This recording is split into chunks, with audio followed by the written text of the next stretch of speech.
writers and museers, Annalisa Summea coming at you today with a reflection on writing as both an art and a craft, which is something that we talk a lot about in my writing programs, where we help authors to build out their author career strategy, learn the skills that they need to become authors, and move into the author lifestyle.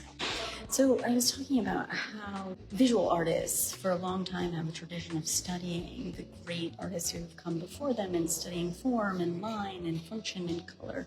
And it occurred to me as I was walking through this fabulous exhibit and watching the evolution of the artist Cézanne that we have a very similar process over in my writing programs, which is to start out with the basics. So plotting, function, form, writing that very first novel to publishing industry standards so that it appeals to your reader, so that you can sell books, knowing what that is that captures both your voice, your mission, the story that you want to tell, as well as what is going to be saleable, publishable, appealing, what people are looking for, how to really speak to your reader, to your audience. All of those are the basic building block skills that you need to get that first novel published and out of the gate. Once that novel is published, once you know the skills to pitch and put together a good query and a submission, and how to speak to your literary agent, how to work with your publisher, from there we take a deep dive in our program called Paths to Pulitzer, where we do this very similar thing to what Cézanne was doing.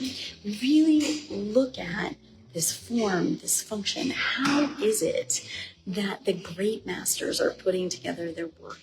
I wanted to share that with you because I was so deeply moved by this exhibit, by the growth of creativity, by the versatility. So even later in life, Cézanne came back to classic lines in his painting. That shows his versatility. It's sort of like being able to emulate Stephen King and also Shakespeare.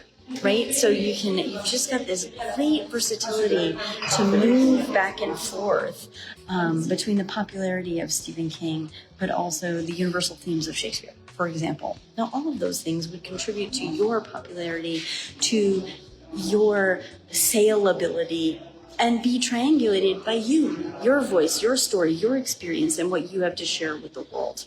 Is this resonating with you? How have you noticed some similarities between the artistic world, visual arts, perhaps sculpture, and also with writing as an art and a craft? How have you experienced writing as an art and a craft? And drop a line and tell us what it is that you're writing and what you'd like to do with it. What are your goals for where you'd like to be and what you'd like to live as the author lifestyle? Would you like to have the bust of you presented in a museum someday? Do you want to write on the beach? Do you want to write dozens of books and become a New York Times bestseller? Tell us all about it in the comments. I'm Annalisa Summea.